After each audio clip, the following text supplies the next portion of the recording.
За сайн байцгаана уу та бүхэндээ.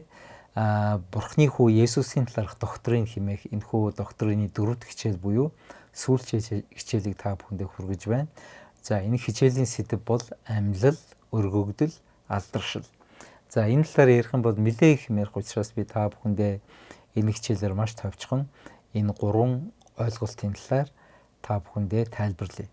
За Есүс Христ загалмаа дээр цовлогдсон алагдсан нь ямар утга учиртай юм бэ гэдэг талаар та өнгөрсөн хичээлээр сурсан. За Есүс Христ алагдаад оршуулгадаад 3 дахь өдрөө үхлээс амилсан байдаг. За Есүс Христ амилснаас хойш 40 өдөр энэ дэлхий дээр дагалдагч нартайгаа хамт байжгаад тэгээд тэдний нүдэн дээр тэнгэр рүү дээш өргөгдөн явсан байдаг.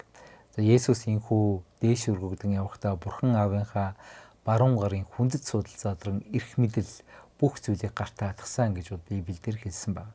За энэ ойлголтуудыг амьлал, өргөгдөл, алдаршил гэсэн энэ 3 үгээр өнөөдрийн хичээлийг би эхлүүлье. За Библийн дэлгэцсэн дээр харагдаж байгаа дараах ишлэлүүдийг та бүхэн хуулж аваад уншаарай. За энэ ишлэлүүдийг бичиж байгаа учир нь миний ярьж байгаа бүх зүйл энэ Библийн ишлэлээр байгаа. Хэрэв миний ярьж байгаа зүйл Библиэд байхгүй бол та тэрийг тоох хэрэггүй. За эхний ойлголт бол амьлал. За Есүс огт нүгэл үлдээгүй ариун амьдарсан. Есүс Христ загалмаа дээр алагдсан бөгөөд Бурхан түүнийг бол амьдруулсан байдаг. За үүнийг бид амьлал гэж бол ярьдаг. За ийхүү амьснараа Есүс Христ хэн гэдгээ баталж яана гэхээр Есүс үхлээс амьснараа мөнхөд өршөгч Бурханы хүү гэдгээ дахин хүмүүсийн өмнө, бүх дэлхийн өмнө, бүх түүхийн өмнө, бүх тэнгэр элч, бүх ертөнцийн өмнө бол баталж байгаа. За Есүс Христ хүн болж ирээд хүмүүний нүглийг уучлж Бурхан Аавтай хүмүүнийг эвдрүүлэх ажил нь бүрэн төгс болсныг энэхүү амьлал баталдаг. Хэрв Есүс амьлаагүй байсан бол түүний эвдрүүлгийн ажил бүтлгүйцсэн гэсэн. За амьлал бол Есүс Христ бол цорын ганц аврагч, түүнээс өөр аврагч гэж байхгүй. Есүс бол Бурхан гэдэгт бүрэн итгэх үндэслэл бол энэхүү амьлал болсон байл. Хэрвээ Есүс үхлээс амьлаагүй байсан бол энэ дэлхий дээр Есүст итгэгч надаас хавуулаа өөр олон хүмүүсийн итгэл бол үнэхээр үлгэр домогт итгэсэн хөөрхөлтэй зүйл болж хуурах байсан. Үнэхээр Есүс амьсан талаар маш олон баталгаа бүхий ийм зүйлс байдаг. Тэгэхээр энэ талаар би ярихгүй, харин өөр хүмүүс энэ талаар маш их ярьдаг учраас тэдгээр их сурвалжуудыг та бүхэн үзээсээ, сонсоосоо уншаасаа гэж бас хүсэж байна. За хоёр дахь ойлголт бол өргөгдөл, дээш өргөгдсөн гэсэн. За амьлсан үхлээс амьлсан Есүс Христ дагалдагч нартаа болгон нэгэн зэрэг 500 гаруй дагалдагч нартаа амьлсан гэдгээ харуулсан байдаг. Тэгэхээр хүн хийм харах үед дотроо л тэр хардсан байна л да.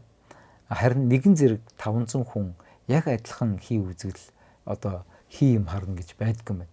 Яагаад гэвэл тэр хий харж байгаа зүйл нь бол зөвхөн тэр хүний тархинд л болдог. Харин нэгэн зэрэг 500 хүн харсан гэдэг бол Есүс Христ яг харахгүй амьсан гэдэг бол илэрхийлдэг. За Есүс Христ ийхүү амьлаад 40 хоног газар дэлхий дээр өөрийнхөө дагалдагч нартай хамт байхдаа Бурхны хаанчдын талаар байнга захиж ярьдаг байсан тухай Библиэлд хэлсэн. За ийхүү Есүс дээш одохоос өмнө бүх хүндэстнийг түүний дагалдагч болгож сайн мэдээ бүх хүндэстэнд тунхаглаж эцэггүй ариун сүнс нэрээр тэдэнд усан баптизм бүртээж миний заасан бүгдийг тэдэнд сахин биелүүлэхийг зааж өгөөрэй гэж агуу захирамжийг өвлдөөгээд үүлэнд өргөгдөн дээш одсон гэж Библиэлд хэлсэн. За Есүс ийхүү үхлээс амьлахдаа хүн төрхтэй загалмаа дээр цовдуулахдаа олсон шархны сорвтойгоо амьдсан бөгөөд түүний шархны тэр сорвийг дагалдагч нар нь барьж тэмтэрч үдсэн байдаг. Есүс амьлахдаа дахин хизээч үхэхгүй мөнхийн юр бусын биетэй болсон байдаг. Ийхүү дээш өргөгдөн Есүс одохдоо нэг бие дотор Бурхан ба хүн гэдэг хоёр мөн чанартайгаар дээш одсон байдаг. За үүнийг бид өргөгдөл буюу Есүсийн дээшээ өргөгдөн одсон энэ үйл явдлыг энэ өргөгдөл гэдэг үгээр бол илэрхийлдэг. За 3 дахь чухал ойлголт бол алдаршуулал. За Бурхны хүү ертөнц одоо орчин ертөнц бий болохоос өмнө Бурхан Аавынхаа хамт сүр жавхлантай байсан адил энэхүү сүр жавхлангоо орхин энэ дэлхий дээр хүн болж ирэхдээ төр зур тийм ээ үнэхээр тэр сул дорой хүний биетэй болж ирсэн байдаг. Харин Есүс дээш өргөгдөн Бурхан Аавынхаа баруун гар залрахдаа эргээд тэр алдаршуулгдсан бүх эрх мэдлийг гартаа хатгсан тэр нэгэн цог жавхлантай одоо хаан ширээндээ заларсан байдаг. За Есүс Христ ийхүү залрахдаа өөрт нэгдэг бүх хүмүүсийн дээр ариун сүнсийг цутгасан гэж бод Библиэр хэлсэн.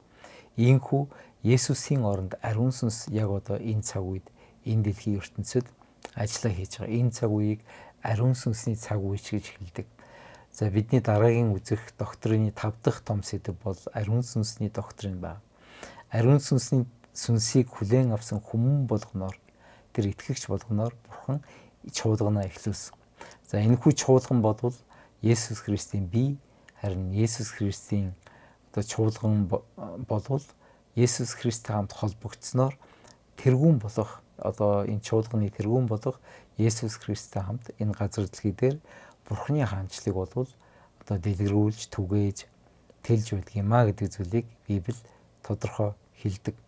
За ингээд Есүс Христ зөвхөн тийм ээ одоо өөрийнхөө чуулганаар хаанчлаа тэрээ зогсохгүй, хаанчлалын сайн мэдээ бүх хүндэстэн хүрэх үед Есүс Христ энэ дэлхий дээр дахин эргэж ирнэ гэжсэн. Есүс Христ эргэн ирэхдээ энэ дэлхий дээр өөрийнхөө 1000 жилийн хаанчлалыг байгуулж 1000 жилийн хаанчлалын сүүлчээр их цагаан сэнтийн шүүлтээр дамжуулж одоо там диваажин нээх тэр гайхамшигтай бөгөөд аимшигтай үйл явдлыг эхлүүлнэ гэжсэн. Ийхүү 1000 жилийн хаанчлалын дараа Есүс бүхнийг шүүж там диваажинд одоо хуваарлагдаж Адам Ева хоёр Бурхантай тэр Эден цэцэрлэгт тийм ээ үргэлж хамт байсан тэр оршихуд нь умбан жаргаж байсан тэр мөнхийн цаг үеийг энэ дэлхий дээр Есүс Христээр дамжуулан Бурхан авчрах юм. Энэхүү эцсийн өдрүүдийн талаарх доктриныг бид бас үзэх байгаа. Тэгээд эцэст нь өгүүлэхэд өгүүлс одоо энэ хичээлийн өмнө тийм ээ уншаарай гэж хэлсэн Библийн ишлүүдийг та бүхэн унших юм бол Бурханы хүү Есүс Христийн тухай хуучин гэрээнд юу гэж хэлсэн, шинэ гэрээнд юу гэж хэлсэн гэдэг нэгэн том зургаар та харах болно. Та энэ хүү Есүс Христийн талаарх Бурханы хүүгийн доктрин хэмээх 4 хичээлийг дахин үзээд Есүс гэж хэмбэ, түүний загалмаа дээрх ажил ямар утга учиртай вэ? Түүний тэнгэрлэг тэр хаан тахилж иш үзүүлэгчсэн энэ эрх мэдлийн байр суурь нь ямар утга учиртай вэ? Есүс Христийн амьлал, өргөгдөл, алдаршуулна миний амьдралд, миний итгэл найдварт ямар үнцэнтэй вэ гэдэг зүйлийг үнэ ойлгож итгэлийн амьдралаа батжуулаасаа гэж хүсэж байна. Эзэн та бүгдийг ивэг хурангуй теологи төслийн дараа хичээлээр уулзах хүртлээр түр баяртай.